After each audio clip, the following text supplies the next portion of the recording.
Allah Ta'ala bagi petunjuk kepada siapa yang dia nak, dan Allah Ta'ala sesatkan siapa yang dia nak. Allah Ta'ala ni kejam.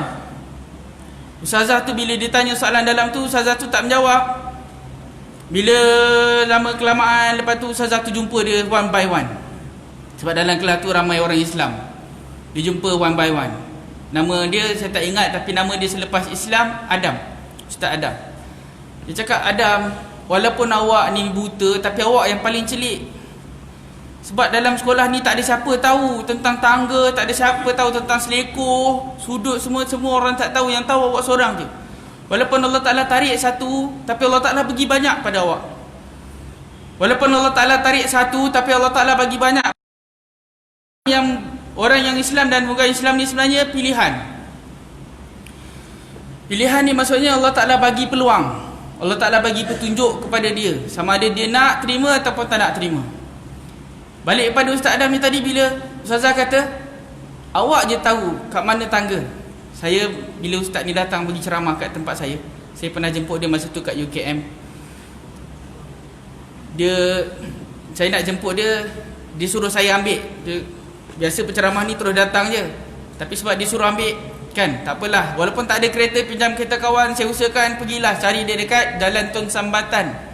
Kalau siapa yang pernah pergi KL Central tahu, Jalan Tun Sambatan ni memang kawasan orang-orang buta. Dia ada satu center tu, pusat untuk orang buta. Saya call Ustaz kat mana? Saya dekat tiang. Oh Allah. Bukan memang banyak tiang kat situ. Ustaz pakai baju apa?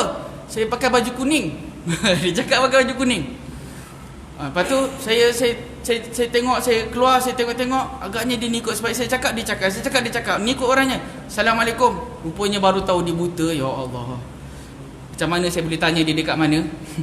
Patutnya saya yang lebih nampak. Tapi dia tak cakap dia buta. Bila dalam kereta tu dia ceritalah, kan. Dia cerita pengalaman dia sebagainya. Bila bagi ceramah, saya kata dekat kawan-kawan, dia ni lagi celik daripada orang yang nampak. Bila masuk ke surau, masa tu nak semayang, nak solat, kata, Farid, awak tunjukkan saya kat mana tempat wudu, kat mana surau, kat mana arah kiblat. Saya tunjuk. Okey, awak biar, awak boleh teruskan dengan kerja awak, saya uruskan sendiri. Saya duduk tepi, saya tengok je dia, saya perhati je dia. Dia susun kasut dia. Saya tak pernah susun kasut macam tu. Maksudnya dia buka stoking, satu-satu dia gulung, dia letak. Kemudian dia ambil tongkat dia letak. Semua teliti satu tempat itu. Kemudian dia jalan masuk tempat wuduk, dia ambil wuduk. Dia jalan masuk dalam surau, dia solat semua sekali. Lepas solat, saya pertama kali keluar, saya nak tengok dia. Dia keluar, dia bangun, dia terus pergi tempat yang sama. Ya Allah. Dia tahu kat mana kasut dia. Tuan-tuan, sekarang kalau saya tanya, tuan-tuan punya kasut kat mana sekarang? Yang silap pintu berapa kali? Banyak silap pintu, kan? Kejap pintu ni, kejap pintu sana. Dia ni lagi celik daripada orang yang nampak. Ustazah cakap masa tu, Ustazah cakap Adam bukan nama sebenar. Adam selepas dia masuk Islam. Adam, walaupun awak buta, awak tahu kat mana, kat sekolah ni berapa tangga, kat mana ada selekoh. Kita yang celik ni pun kadang tak tahu tangga. Kat masjid ada tangga tak, tuan-tuan? Masjid kita ada tangga tak? Kalau ada tangga, berapa tangganya? Masya Allah, kita tak tahu. Jadi Adam ni dia cerita pasal nikmat mata. Masa tu hujan, saya ingat lagi. Saya hantar dia balik, kan. Saya sembang dengan dia. Saya tanya, Ustaz, kalau Ustaz mimpi macam mana? Wajak soalan. Saya tanya, kalau Ustaz mimpi apa? Saya mimpi saya, tapi saya tak nampak muka. Saya mimpi saya, tapi saya tak nampak muka. Masya Allah. Kita ni dapat tengok muka, tuan-tuan. Dapat tengok kat mana hidung, dapat tengok kat mana pipi, dapat tengok kat mana telinga. Telinga yang capang, rambut yang kerinting. Kita dapat tengok, tuan-tuan. Orang buta, muka dia pun dia tak pernah tengok. Dia kata kalau dia mimpi, tak nampak muka. Masya Allah. Lepas tu dia kata, Farid, bagi orang buta ni, gelap malam dan gelap siang sama je. Gelap malam dengan gelap siang sama je. Kita ni, tuan-tuan, Masya Allah, gelap malam dengan gelap siang sama sebab tak ada langsung cahaya yang masuk dalam mata. Kita kalau kita tutup mata, kita tahu lampu terbuka, lampu tutup, kan? Kita tahu bila siang, bila malam. Walaupun dia kata, tapi orang buta ni Farid, walaupun dia tak nampak tapi dia boleh rasa. Walaupun dia tak nampak tapi dia boleh rasa. Dia tahu ni siang, ni malam, ni sekarang ni hujan. Dia tak nampak tapi tahu. Mungkin sebab dia dengar. Tapi masya-Allah, tuan-tuan, kadang-kadang bila kita tengok, kita nampak muka anak kita, kita tengok muka isteri kita, kita tengok muka suami kita, tengok biasa macam tu je.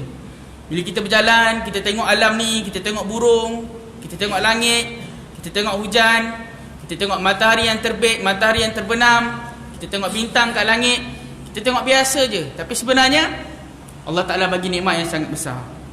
Sebab tu yang pertama dalam bab bersyukur ni mesti rasa. Mesti rasa seronoknya minum, kan? Seronok dapat minum. Ada orang tak dapat minum. Ada orang yang makanan dia masuk ikut perut, kan? Seronok dapat makan. Hari ni kita dapat makan, masya-Allah, macam-macam kenduri makan tadi. Ada western, ada kampung, ada barat, ada macam-macam. Timur laut, utara selatan, semua ada. Insya-Allah makanan kita hari ni. Tapi ada orang yang tak dapat makan, terketar-ketar dalam keadaan tak dapat makan, mati dalam kebuluran. Kita ni mati dalam kekenyangan, insya-Allah, kan?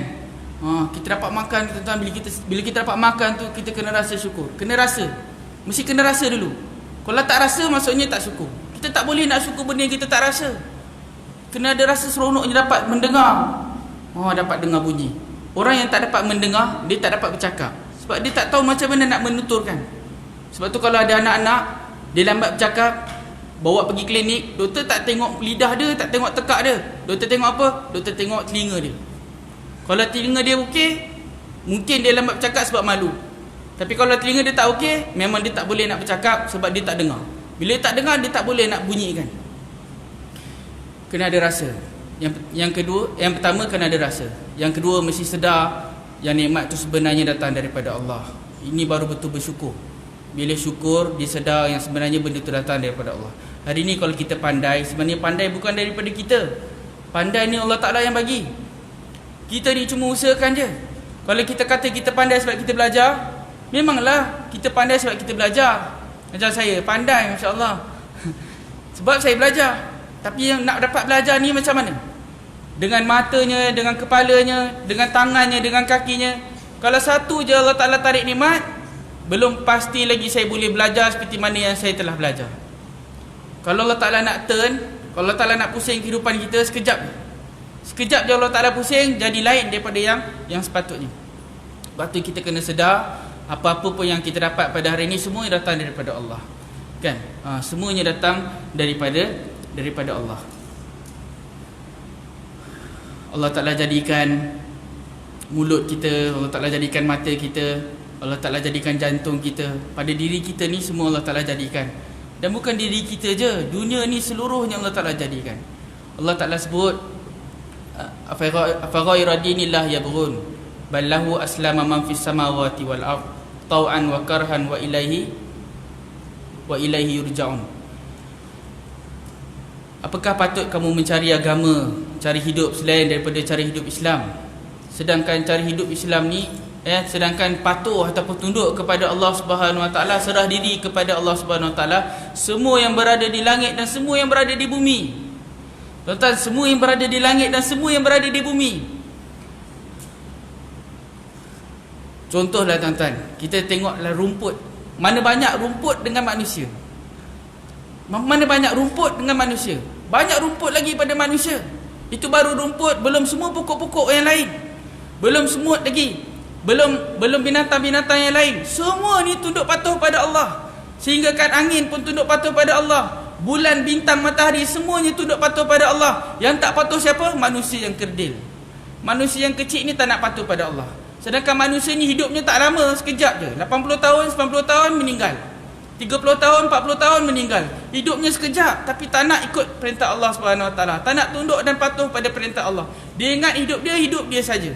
Dia lupa yang sebenarnya hidup tu Allah Ta'ala yang bagi. Hidup tu Allah Ta'ala yang bagi, bukan dia yang buat. Kita ni dunia ni ataupun bumi ni, usia bumi ni dah bilion tahun.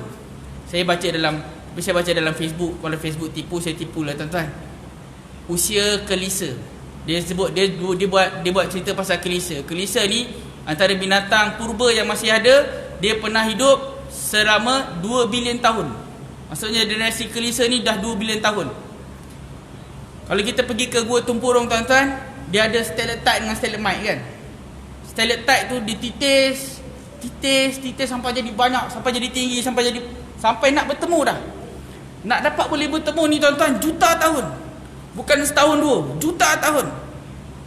Jadi kalau kita kaji zaman Nabi Adam AS, generasi manusia yang pertama yang ada dekat bumi ni, berapa lama ada? Mungkin paling lama lah 200,000 tahun. Maksudnya baru 1/10. Kalau lah 2 bilion, baru kalau 2 bilion, tak sampai 1% daripada jumlah usia bumi ni. Tapi sekejap manusia menghuni bumi ni, sekejap je dah hancur dah. Sekejap je binatang pupus, tumbuhan pupus. Padahal tumbuhan dan binatang tu dah hidup dekat dunia ni lama dulu dah. Dulu lurah ni macam ni, sekarang dah tak nampak lurahnya. Ada satu tempat tu saya pernah pergi, sahabat alam sekitar bawa saya, Sam kan, sahabat alam sekitar Sam, tak silap saya. Dia bawa ditunjuk satu tempat, berlakunya penerokaan hutan. Dulu kat sini ada air terjun, sekarang dah tak ada. Sebab apa? Orang teroka hutan tu sampai habis semua sekali dia tarah. Habis hilang dunia ni disebabkan oleh manusia. Sebab manusia ingat manusia hidup, dan hidup ni dia punya. Bila dia ingat dia punya, dia buat apa yang dia suka. Sebaliknya tuan-tuan, orang yang bersyukur, dia rasa nikmat itu, dan dia sedar semua ni adalah pemberian daripada Allah. Bila dia sedar pemberian ni datangnya daripada Allah, dia buat ikut apa yang Allah Ta'ala perintah. Yang ketiga dalam bab bersyukur, tidak dinamakan orang yang bersyukur kalau tak ada yang ketiga ni, iaitu orang yang bersyukur ni dia mesti gunakan nikmat sebaik mungkin. Kalau kita ada mata, kita kena ada rasa beruntung sebab dapat melihat. Yang kedua, kita kena yakin penglihatan datang daripada Allah. Yang ketiga, kita kena gunakan penglihatan ini untuk kebaikan. Kita kembalikan kepada Allah. Kita kembalikan penglihatan kita ni, kita melihat kerana Allah. Kita buat apa-apa, kita melihat apa-apa yang Allah Ta'ala suka, kita halang penglihatan kita daripada apa yang Allah Ta'ala larang, dan kita buat semuanya kerana Allah. Kita syukur sebab ada isteri, ada anak. Kita syukur, kita kena sedar, kita kena rasa seronok ada anak ni, kan? Kita kena ada rasa seronok ada anak ni, dan kita kena yakin dan percaya, kita kena sedar yang Allah Ta'ala, anak ni Allah Ta'ala yang bagi. Dan yang ketiga, kita kena jaga anak kita elok. Anak ni adalah amanah. Sama dengan diri kita. Tangan kita ni, kita kena rasa tangan ni, syukur ada tangan, kan? Boleh makan sendiri. Kemudian kita kena yakin tangan yang Allah Ta'ala bagi. Dan yang ketiganya, kita guna tangan kita dengan sebaik mungkin. Mudah-mudahan kita ni tergolong di kalangan orang yang bersyukur. Sebab itulah syukur ni tuan-tuan, kita takkan dapat syukur sebanyak mana yang Allah Ta'ala bagi. Kita tak pernah bersyukur adanya nikmat bulu hidung. Tuan-tuan pernah bersyukur tak ada nikmat bulu hidung? Saya, masa dulu saya pernah sakit kepala. Bawa kereta daripada Melaka sampai kat sini, saya sakit kepala. Saya sakit kepala, saya pergi klinik, dia bagi ubat, tahan sakit je. Saya ingat apa masalah saya tak tahu kan. Sampailah saya pergi satu klinik ni, rupanya tak ada tag telinga tuan-tuan. Sakit kepala tu sebab apa? Sebab tak ada tag telinga. Korek telinga banyak sangat, kan? Bila korek telinga banyak sangat, jadi kering, menyebabkan sakit kepala. Tuan-tuan, cuba bayangkan. Tuan-tuan pernah tak bersyukur ada tag telinga? Tag telinga pun tak sempat kita syukur. Tag hidung dan sebagainya, semuanya kan tak sempat kita syukur. Sebab tu Allah Ta'ala bagi lebih banyak daripada apa yang kita minta, dan kita tidak akan dapat syukur sebanyak mana yang Allah Ta'ala bagi. Yang kita selalu ingat benda yang kita tak dapat. Yang selalunya kita ingat benda yang kita tak dapat, sedangkan benda yang Allah Ta'ala bagi lagi banyak.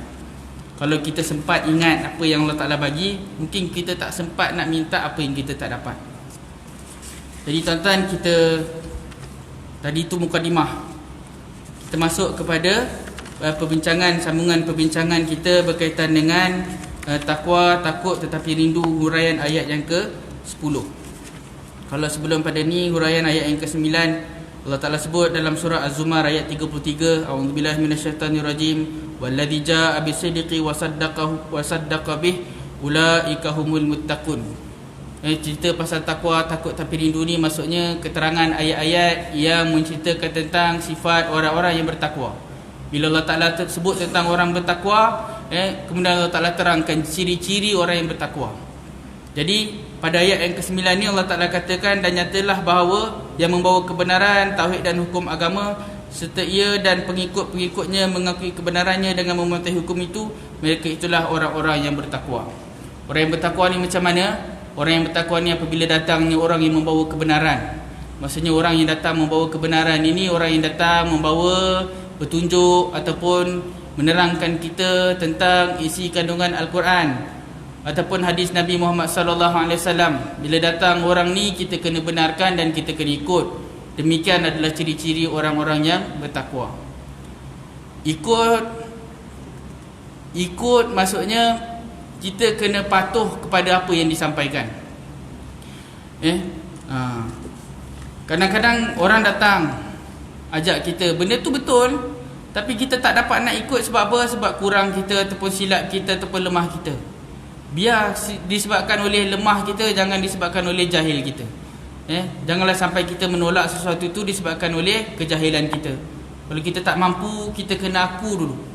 Kita kena akur dulu kebenaran itu, dan pelan-pelan kita cuba ikut.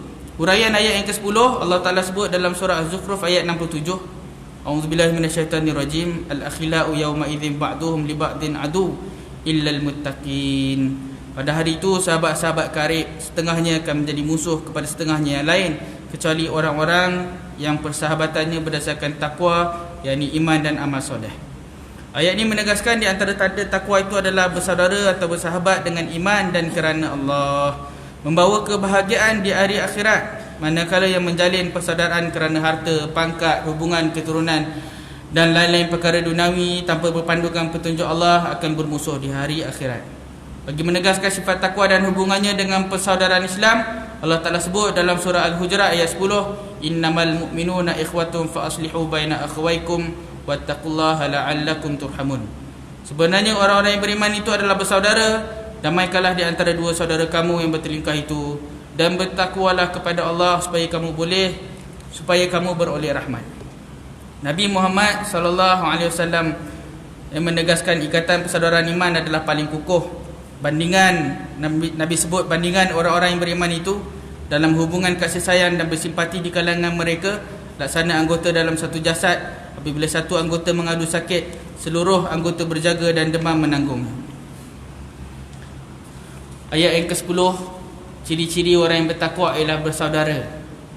Dan persaudaraan yang paling kuat ialah persaudaraan kerana Allah. Macam mana persaudaraan kerana Allah? Bertemu dan berpisah kerana Allah. Kita jaga hak-hak kita dengan saudara kita, dan kita buat itu semua kerana Allah.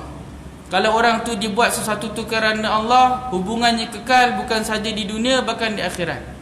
Kalau kita nak bercinta dengan isteri kita, bercintalah sampai syurga, masya-Allah. Kan? Ukhuwah fillah abadan abada. Ukhuwah fillah til jannah, masya-Allah. Kan? Maksudnya kalau kita betul-betul hubungan kita baik kerana Allah, kan? Kita akan ada harapan untuk bersahabat tu sampai ke syurga. Tapi kalau kita berhubungan baik hanya kerana kita jumpa-jumpa macam ni je, kan?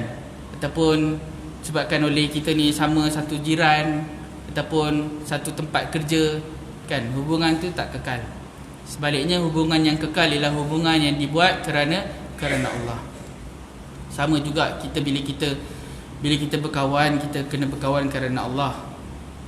Nabi sebut tentang 7 golongan yang akan dinaungi pada hari yang tiada naungan melainkan naungan Allah. Ada 7 golongan. Dan antara golongan inilah mereka yang bertemu dan berpisah kerana Allah. Masya Allah. Macam mana nak dapat bertemu dan berpisah kerana Allah ni, tuan-tuan? Macam mana nak dapat bertemu dan berpisah kerana Allah? Maksudnya apa-apa yang kita buat itu mestilah dalam tujuan untuk menunaikan perintah Allah, dan kita buat semuanya kerana Allah.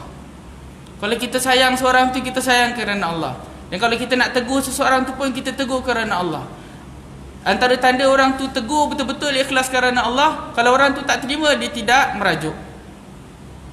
Contoh, kita ada kawan, kita ada kawan, kita nak tegur salah dia.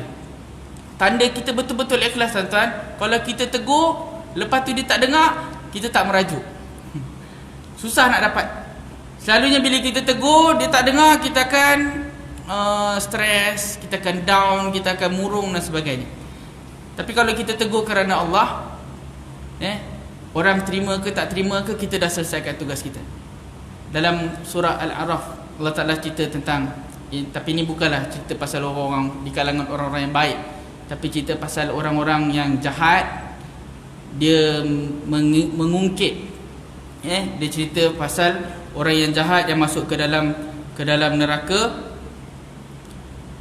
Ketika dunia, datang orang yang baik untuk mengajak mereka supaya buat kebaikan. Orang yang jahat ni kata, kami dah sedia jahat, kenapa kamu sibuk-sibuk nak panggil kami? Kenapa kamu sibuk-sibuk nak bagi peringatan? Kenapa kamu sibuk-sibuk nak tegur-tegur kami ni? Orang yang baik ni kata apa? Surah Al-A'raf ayat 164. Dan ingatlah ketika segolongan di antara mereka berkata, mengapa kamu menasihati kaum yang Allah Ta'ala akan membinasakan mereka atau mengazabkan mereka dengan azab yang mak berat? Orang-orang yang memberi nasihat itu menjawab, nasihat itu ialah untuk melepaskan diri dari bersalah kepada Tuhan kamu dan supaya mereka bertakwa. Qalu ma'dziratan ila rabbikum. Ma'dziratan ila rabbikum ni maksudnya apa? Bekal untuk Allah, untuk bertemu dengan Allah. Orang yang menyampaikan pesanan ini, dia bukan menyampaikan sebab nak ubah orang, tak. Nabi Muhammad SAW pun Allah Ta'ala tegur, innaka la tahdi man ahbabta walakin Allah yahdi man yasha. Sesungguhnya engkau wahai Muhammad, kamu takkan dapat bagi petunjuk kepada siapa yang kau nak, siapa yang kau suka, siapa yang kau cinta, tetapi Allah Ta'ala berikan petunjuk kepada siapa yang dia nak. Kamu takkan dapat bagi petunjuk kepada siapa yang kau cinta, tetapi Allah Ta'ala bagi petunjuk kepada siapa yang dia nak. Dalam ayat ini cerita pasal apa? Cerita pasal orang ngadu, kamu apa nyebut-nyebut, nenggur orang, ajak-ajak orang, apa nak sibuk, kan? Jawab orang yang memberi nasihat ni apa? Ma'dziratan ila rabbikum. Oh, cantik. Sebab tujuan dia bagi nasihat bukan kerana dia lebih baik daripada orang yang dia nak nasihat itu, ataupun dia bagi nasihat tu supaya orang tu berubah. Sebaliknya dia bagi nasihat, tujuan yang pertama ialah ma'dziratan ila rabbikum. Apa maksud ma'dziratan ni? Bekal. Bekal supaya ada alasan bila bertemu dengan Allah. Apa kamu buat dekat dunia dulu?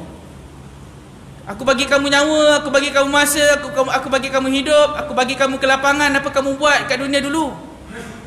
Ni aku dah buat satu tugas, ajak orang supaya buat benda yang baik. Bukan orang yang negur ni orang yang baik, tak.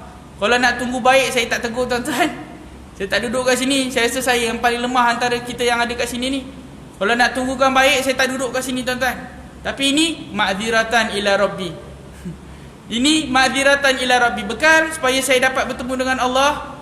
Ada sesuatu yang saya dah buat. Demikian kita tuan-tuan, kita kena ada sesuatu yang kita buat. Supaya apa? Supaya jadi bekal kita nak bertemu dengan Allah Subhanahu Wa Taala. Dan kita bila kita tegur kawan kita, bukan kerana kita lebih baik daripada kawan kita, bukan. Tetapi kita tegur kawan kita, kita tegur jiran kita, tapi kita buat apa-apa pun semuanya kerana Allah. Kalau kita buat kerana Allah tuan-tuan, kita akan dapat manisnya iman. Kita akan dapat manisnya hubungan tu. Bila kita sayang isteri kita kerana Allah, abang sayang kamu ni kerana Allah. Tapi bila sayang kerana Allah tu bukan maksudnya sayang peluk cium je tuan-tuan. Ada masanya bertegur, ada masanya kita kena, ada masanya tegang, ada masanya damai, ada masa yang berbeza, ada masa yang macam-macam. Turun naik dalam kehidupan rumah tangga kita ni, kita buat semuanya kerana Allah. Bila kita tegur, bila kita marah kerana Allah. Tanda kita betul-betul marah kerana Allah, kalau dia tak terima, kita sabar. Dan kita pun sedar yang sebenarnya kita pun ada kelemahan, ada kekurangan. Ya tak? Tanda betul-betul kita terima. Tuan-tuan, saya tak banyak terima teguran untuk tuan-tuan imam ni kan. Tapi tanda sayang tuan-tuan boleh buat teguran. Memang ada banyak teguran. Tapi tanda kita ikhlas menegur, kalau imam tu tak ubah, kita sabar. Tapi teruskan memberi teguran. Sama juga dengan semua yang lain, kan? Sama juga dengan benda yang lain. Kadang-kadang ada urusan-urusan kat masjid ni, ataupun urusan-urusan kita hidup bermasyarakat ni, kadang-kadang teguran sekali tak jadi, teguran 2 kali tak jadi, kan? Jangan berhenti menegur, dan kita buatlah semua tu kerana Allah.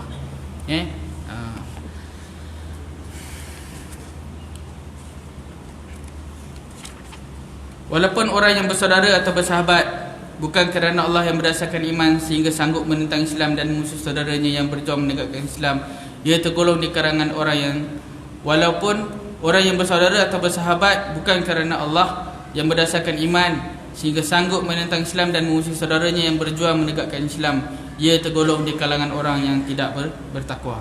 Mereka ni bermusuh di kalangan mereka sendiri di hari akhirat.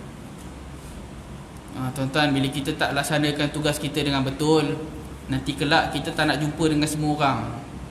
Semua orang yang kita dulu kita berjumpa, bertemu dan berpisah, berhubungan kerana sifat dunia, kerana urusan-urusan dunia je, nanti ke akhirat nanti kita tak nak jumpa dah. Saya pun kalau hubungan kita ni kita tak nak jumpa.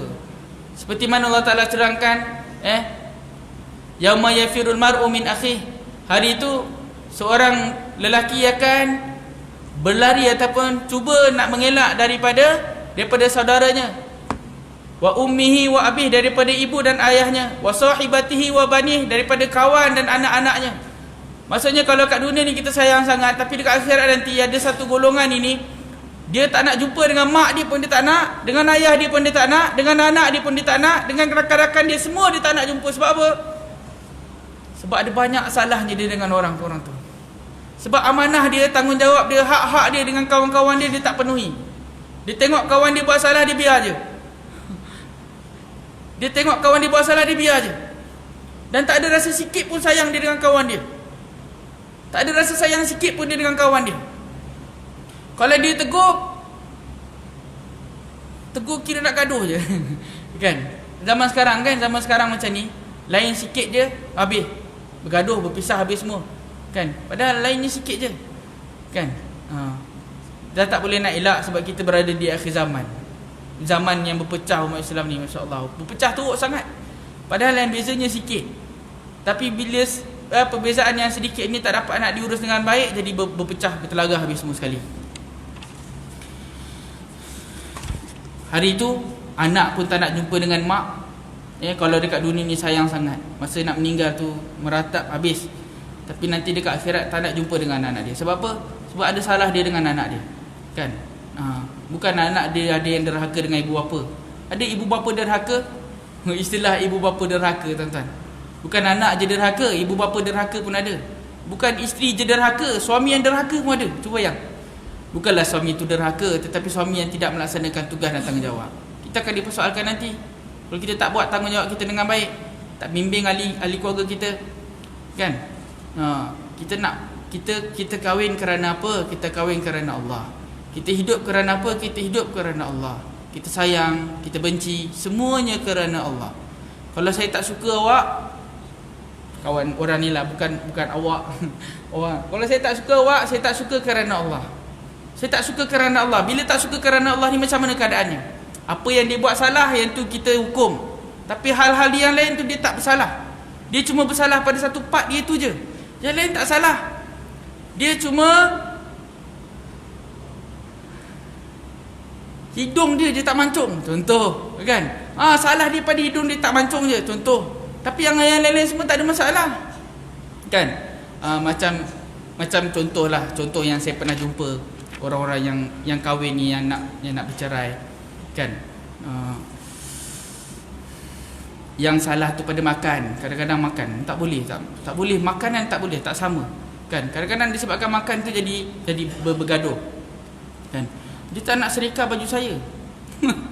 Kan? Masalah baju pun kadang-kadang bergaduh. Kan? Sebenarnya benda tu boleh diurus. Salah dia yang sikit kita kena terima. Yang salah tu kita uruskan, tapi yang lain-lain tu kita kena terima. Orang yang mencuri lah, kita ambil contoh orang yang mencuri.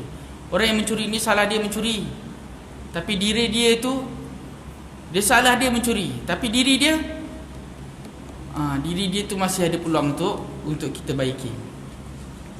Kecuali orang yang berzina, orang yang kahwin dan dia berzina, ini tak ada tempat. Sebab apa? Ada jalan yang halal, dia guna juga jalan yang haram. Orang ini tak ada tempat. Orang yang murtad pun tak ada tempat. Sebab apa? Hukum yang baik, yang layak bagi dia ialah mati je. Orang yang berzina hukum dia rejam sampai mati. Hukum rejam sampai mati ni macam mana? Ditanam separuh bumi, baling dengan batu, batu kecil-kecil, baling sampai mati. Doktor cek tak mati lagi, baling lagi sampai mati, tuan-tuan. Ni hukum rejam sampai mati, hukuman bagi orang yang dah kahwin dan dia berzina. Bukan sedikit, tuan-tuan, kat sini tak ada, tapi kat tempat lain masya-Allah. Saya duduk kat dalam Darul Mubarak, bawa orang pergi melancong, kan? Kadang-kadang travel yang bawa tu, orang yang bawa tu, dia bawa semua jenis orang. Dia cerita, malam ni ada apa-apa program ke? Ya Allah, aku ajak tanya. Mula-mula dia tanya, saya tak faham. Tapi lepas tu dia kata, biasa kalau orang Malaysia, ibu anak kat sini, ayah kat sini. Oh, buat kerja yang merepek-repek, kan? Orang yang dah kahwin dan dia berzina ni tak ada tempat. Tak ada tempat sebab apa? Dia ada jalan yang halal. Dia ada jalan yang halal, dia buat jalan yang haram. Orang ni tak ada tempat dalam hidup. Layak bagi dia mati je. Tu kejam. Bukan kejam, itu yang sebaiknya. Sebab tu tuan-tuan, kalau kita tak ada rasa, kita kena wujudkan rasa tu. Kalau tak ada rasa, kita kena wujudkan rasa tu. Jangan sampai kita pilih jalan yang Allah Ta'ala murka. Innahu kana fahishatan wa sa'a sabila. Allah Ta'ala kata sesungguhnya perbuatan zina ni keji dan jalan yang paling buruk. Allah Ta'ala kata macam tu. Kalau kita pilih juga jalan zina, ni kita berada di kalangan seburuk-buruk orang. Kalau kita pernah buat, taubat tuan-tuan, kan? Dengan taubat yang sungguh-sungguh, yang jangan buat. Tapi orang-orang lain yang salahnya sikit-sikit, kan? Bagilah peluang untuk dia berubah, kan? Bagi peluang untuk dia berubah. Ada peluang untuk berubah. Kalau kita berhubungan ataupun berkasih sayang kerana Allah, kita buat, kita sayang seorang tu, kita benci seorang tu, kita buat kerana Allah. Jadi insya-Allah nanti kemudian kita akan sambung. Tuan-tuan, saya nak ambil kesempatan ini. Yang pertamanya, saya nak maklumkan pada malam esok kita ada kuliah ataupun ceramah perdana bersama dengan Ustaz Engku Ahmad Fadil yang akan membincangkan berkaitan dengan akidah Ahlussunnah wal Jamaah. InsyaAllah maghrib esok, kita ni Allah Ta'ala bagi kita peluang untuk hidup bukan saja-saja. Allah Ta'ala bagi kita hidup lagi ni, masih lagi bernyawa ni, untuk apa? Untuk kita kembali kepada Allah. Bukan kita hidup ni sebab kita nak hidup. Bukan kita celik mata, kita makan, lepas tu tidur, lepas tu kerja, lepas tu makan, lepas tu tidur, lepas tu kerja, habis kat situ je. Bukan. Kita hidup ni akan dipertanyakan, akan dipersoalkan, akan dipertanggungjawabkan semua yang kita buat. Ni nyawa yang ada ni, hidup yang ada ni Allah Ta'ala bagi. Bukan untuk kita sedap je duduk, tidur, balik, tidur, habis kat situ je. Tak. Datang masjid, balik. Kena ada buat sesuatu tuan-tuan. Supaya apa? Ma'dziratan ila rabbikum. Supaya ada bekal untuk kita bertemu dengan Allah. Jadi malam esok kita ada kuliah, tuan-tuan, kita panjang-panjangkan. Kalau ada dalam grup WhatsApp, kita panjang-panjangkan. Ajak kawan-kawan, ajak saudara mara. Kita berkampung kat sini malam esok. Bermula daripada maghrib sampai isyak. Kuliahnya kuliah berkaitan dengan akidah Ahlussunnah wal Jamaah. Hari ini kita berdepan dengan macam-macam cabaran. Tempoh lalu, bulan lepas, Ustaz Syuaidin dia disebut tentang cabaran akidah. Orang zaman sekarang ni dah mula mempersoalkan perkara-perkara yang sebenarnya tak patut dipersoalkan. Benda yang dah termaktub dan tak perlu dipersoalkan, tak perlu dibincang-bincangkan pun tak perlu. Tapi sekarang orang dah bincang pasal hukum-hukum yang sebenarnya dah termaktub dalam Al-Quran. Bincang pasal aurat lah, bincang pasal solat lah, kan? Jadi tuan-tuan, akidah Ahlussunnah wal Jamaah ni penting. Jadi kita ajak kawan-kawan kita untuk sama-sama hadir pada 28 hari bulan, insya-Allah, forum keluarga bahagia. Ini tuan-tuan jangan datang seorang-seorang, datang dengan keluarga, kan? Yang mana ada kelapangan, kan? Bawalah ahli keluarga mana yang berkesempatan datang untuk dengar. Keluarga yang bahagia ni keluarga yang macam mana? Adakah keluarga yang bahagia itu balik rumah senyum je? Sepanjang masa senyumnya, kan? Keluarga yang bahagia ni keluarga yang nanti kita dengar 28 hari bulan. Kan? Satu lagi tuan-tuan, ada program yang istimewa. 2 hari bulan ada daurah imam dan makmum, panduan imam dan makmum. Ini akan diberikan oleh Al-Fadil Ustaz Azri. Beliau menulis sendiri buku panduan imam dan makmum. Jadi kita akan buat daurah 2 hari bulan 2 dan 16 hari bulan 2. Jadi kita target pegawai-pegawai masjid, seluruh Perak Tengah ni. Kita kerjasama dengan pejabat agama, tapi dalam masa sama kita juga jemput semua ahli qaryah untuk hadir bersama, untuk kita dengar betul-betul macam mana panduan imam dan makmum. Macam apa cara-cara yang membolehkan kita untuk mufarakah. Boleh ke kita tak puas hati dekat imam ni? Kalau kita tak puas hati, apa syarat-syarat yang tak puas hati yang boleh menyebabkan kita mufarakah? Ada syarat-syarat yang boleh mufarakah, ada syarat-syarat yang tak boleh mufarakah. Kalau setakat imam baca tak sedap, tak boleh mufarakah. Tak boleh. Kenapa imam baca inna anzalna? Saya nak imam baca yang lain-lain kan. Itu tak boleh mufarakah. Kalau setakat imam baca sengam a'udzubillahi minasyaitanirrajim, itu tak boleh mufarakah. Kalau yang disebut tu betul kan. Ialah kalau tuan-tuan punya bacaan lebih baik daripada imam, memang patutnya tuan-tuan lah yang jadi imam. Jadi tak apa, itu nanti kemudian kita bincang. Tapi daurah ni penting supaya kita tahu macam mana kita dengan imam. Kalau batalnya, kalau apanya, semua sekali kan, macam mana bila kita sepatutnya rukuk dengan imam dan sebagainya. Satu lagi program yang istimewa tuan-tuan, 8 hari bulan, 8 dan 9 hari bulan. Ini kita buat mabit dan takwa. Kita dalam banyak hari tuan-tuan, dalam banyak hari dalam Allah. Kena ada hari-hari ataupun masa-masa yang kita peruntukkan untuk kita ingat sungguh-sungguh pada Allah. Jangan sampai tak ada satu hari yang betul-betul kita ingat pada Allah. Kadang-kadang dalam solat kita tak ingat pada Allah. Kita angkat takbir tu Allah, dekat A je ingat. Dekat Allah dah tak ingat dah. Kan? Allahu Akbar, kabar je ingat. Yang lain dah tak ingat, dah lupa dah apa benda nak cakap. Kadang-kadang kita solat terus je Assalamualaikum, Allahu Akbar, Assalamualaikum warahmatullahi, Assalamualaikum warahmatullahi. Sepanjang 4 rakaat tadi apa buat tak ingat. Tapi kalau kita solat Jumaah, insya-Allah ada lain sikit kuasa dia. Aura dia lain. Kalau solat sendiri macam tu keadaan dia. Kan? Selalu angkat takbir, lepas tu hilang habis. Jadi tuan-tuan, kita kena rawat hati kita. Antara sebab kenapa kita tak dapat ingat Allah Subhanahu Wa Taala banyak ialah kerana hati kita. Hati kita ni banyak ada masalah. Sebab tu kita tak boleh nak ingat Allah Ta'ala sentiasa. Kadang-kadang kalau kita ingat dosa kita, tak sampai menangis pun. Memanglah tak syarat menangis, tapi tanda penyesalan tu bila kita dapat menitiskan air mata. Jadi tuan-tuan, pada 8 dan 9 hari bulan ni kita buat malam bina iman dan taqwa. Pada malam ini tuan-tuan, kita ajak ahli qaryah untuk berkampung dekat Masjid Bandar Uni. Mabit ni istilah daripada orang yang mengerjakan haji. Mabit di Muzdalifah, mabit di Mina. Mabit ni bermalam. Jadi kita buat program bermalam ni tuan-tuan, bermula daripada maghrib sampai subuh. Maghrib sampai subuh. Ambil masa, bawalah toto, bantal, selimut. Jangan bawa almari sudah. Bawa beg kecil tak apa. Jangan bawa almari pita ais, jangan bawa. Bawa bantal, selimut yang cukup-cukup untuk kita sama-sama kita bermalam dekat sini. Pada 8 dan 9 hari bulan 2, insya-Allah.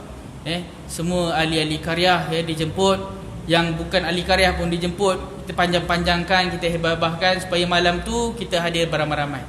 Malam itu antara pengisiannya, imam Qiyamul Lail ni kita jemput imam luar. Kalau yang biasa dengan Ustaz Hasnul Diwani kan. Kita jemput imam yang special untuk bimbing Qiyamul Lail kita pada malam tu. Dan program tu adalah programnya bermula daripada maghrib, ada kuliah, selepas isyak tu ada sedikit tausiah, kemudian kita buat bacaan Al-Mulk, kemudian kita tidur awal. Jangan sembang banyak, tidur je. Kan? Kita beriktikaf kat masjid dan kita bangun awal untuk Qiyamul Lail, bermula pada pukul 3 pagi insya-Allah. Kan? Kalau yang tak nak bermalam kat masjid pun tak digalakkan malam kat masjid. Senang bermalam kat masjid tuan-tuan. Nanti kalau tuan-tuan duduk rumah lebuh kan, siapa nak ngejutnya? Kat sini ada orang nak kejut kan. Kalau kat sini semua lebuh, kita lebuh sama-sama. Baik. Jadi sekian dimaklumkan, ambillah masa yang ada ni, ruang yang ada ni untuk diri saya pesan pada diri saya dan tuan-tuan semua, ambil masa yang ada ni untuk kita segera kembali kepada Allah Subhanahu Wa Taala, untuk kita syukur, jadi orang yang betul-betul bersyukur dengan nikmat Allah Subhanahu Wa Taala. Menghargai segala nikmat yang Allah Ta'ala berikan kepada kita. Aku qawli hadza wa astaghfirullahaladzim li wa lakum. Wabillahi taufiq. Assalamualaikum warahmatullahi wabarakatuh. A'udzubillahi minasyaitonir rajim. Bismillahirrahmanirrahim. Allahumma ati anfusana taqwaha wa zakkiha anta khairu man zakkaha anta waliyyu maulaha. Rabbana 'alaika tawakkalna wa ilaika anabna wa ilaikal masir. Rabbana atina fid dunya hasanah fil akhirati hasanah wa qina adzabannar. Sallallahu ala sayyidina Muhammad wa ala alihi wa sahbihi wa baraka wa sallam. Alhamdulillah rabbil alamin.